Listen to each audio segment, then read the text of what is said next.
Good morning students. Raikwar sir की class में आपका स्वागत है। इस वीडियो में आप जानेंगे fill in the blanks with correct words and rewrite the sentences. सही शब्दों से खाली स्थान भरिए और वाक्यों को फिर से लिखिए। पहले देखते हैं हम कौन कौन से सेंटेंस दिए गए हैं और कौन कौन से ऑप्शंस हैं या वर्ड्स दिए गए हैं जिनमें से हमें चुनाव करना है। The father with his sons dash present there was birth. Either of these two boys dash guilty is are.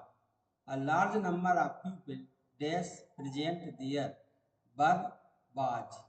The whole class dash absent is are. A pair of shoes dash lying under the table is are.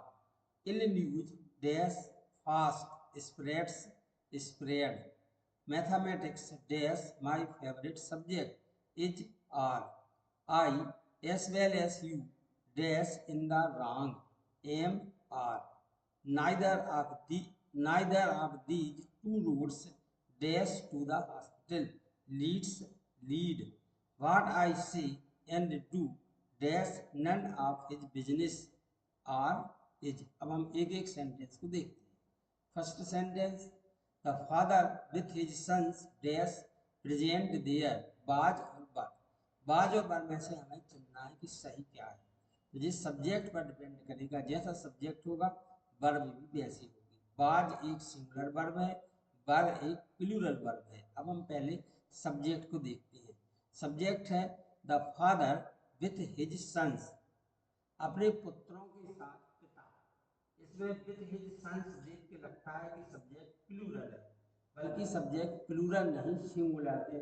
The father with his sons, इसका सही answer होगा the father with his sons was present दिया, क्योंकि जो subject है वो singular subject है, इस कारण से इसके साथ में सिंगुलर वर्ब आएगी। सेकंड है either of these two boys dash guilty. Either of these two boys, इन दोनों लड़कों में से कोई एक। यहाँ पर जो सब्जेक्ट है वो है सिंगुलर, क्योंकि दो लड़कों में से एक, यह बताता है कि सब्जेक्ट सिंगुलर है, इसलिए इसके साथ सिंगुलर वर्ब आएगी। इज और आर में से इज सिंगुलर है और आर प्लूरल है। सही आंसर हो जाएगा either of these two boys is guilty. Third है large number of people dash present there were और बाज। बर है प्लूरल वर्ब, बाज है singular verb. A large number of people, लोगों की एक बहुत बड़ी संख्या।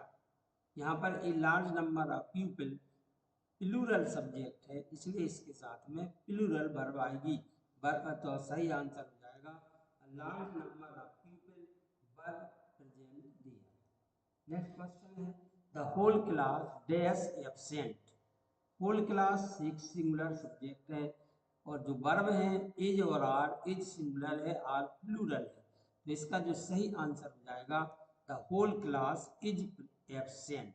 The whole class is absent, subject singular था, होल क्लास, तो उसके साथ सिंगुलर वर्ब आएगी जो कि इज है।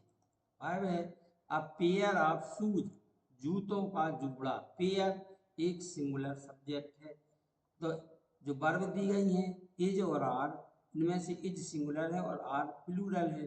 A pair of shoes is lying under the table. सही आंसर होगा a pair of shoes is lying under the table. Ill news dash fast, बुरी खबर जल्दी फैलती है।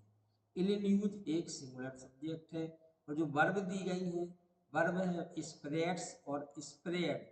स्प्रेड्स एक सिंगुलर वर्ब है, स्प्रेड एक प्लूरल वर्ब है। चूंकि हमारा सब्जेक्ट सिंगुलर है, इसलिए हमारे उस सब सिंगुलर सब्जेक्ट के साथ सिंगुलर वर्ब आएगी, तो सही आंसर हो जाएगा ill news spreads fast. Seventh sentence है mathematics dash my favourite subject. Are is और आर, यहाँ पर ध्यान देते हैं मैथमेटिक्स एक सिंगुलर सब्जेक्ट है और जो वर्ब हमें ऑप्शन दिए गए हैं इज और आर। इज एक सिंगुलर सिंगुलर वर्ब है, आर एक प्लूरल वर्ब है, तो सही आंसर हो जाएगा mathematics is my favourite subject. Next है at I as well as you dash in the rank. I as well as मैं और साथ में मैं और तुम। यहाँ पर जो सब्जेक्ट है आई है, आई के साथ में एम का प्रयोग होगा। I as well as you am in the rank. Next है neither of these two boys in these two roads. इन दोनों सड़कों में से कोई भी नहीं। दो तो है, दो में से कोई भी नहीं मतलब सब्जेक्ट होगा सिंगुलर, तो सिंगुलर सब्जेक्ट के साथ सिंगुलर वर्ब आएगी। वर्ब दी गई है हमें लीड्स और lead. Leads singular subject singular verb है और लीड प्लूरल वर्ब है। तो जो सब्जेक्ट है neither of these two routes leads to the hospital. 10 है what I say and do dash none of his business are और is. What I say and do ये singular subject है, इसके साथ सिंगुलर वर्ब आएगी जो कि है is. What I say and do is none of his business. ये थे 10 जो अलग अलग सेंटेंस दिए गए थे, उनके अलग अलग आंसर कि किस सेंटेंस में कौन सा ऑप्शन चुना जाना है और कैसे चुना जाना है। इसका एक्सप्लेनेशन एक एक सेंटेंस में बताया गया है। वीडियो आपको बहुत ही इंटरेस्टिंग लगा होगा। वीडियो देखने के लिए बहुत बहुत धन्यवाद।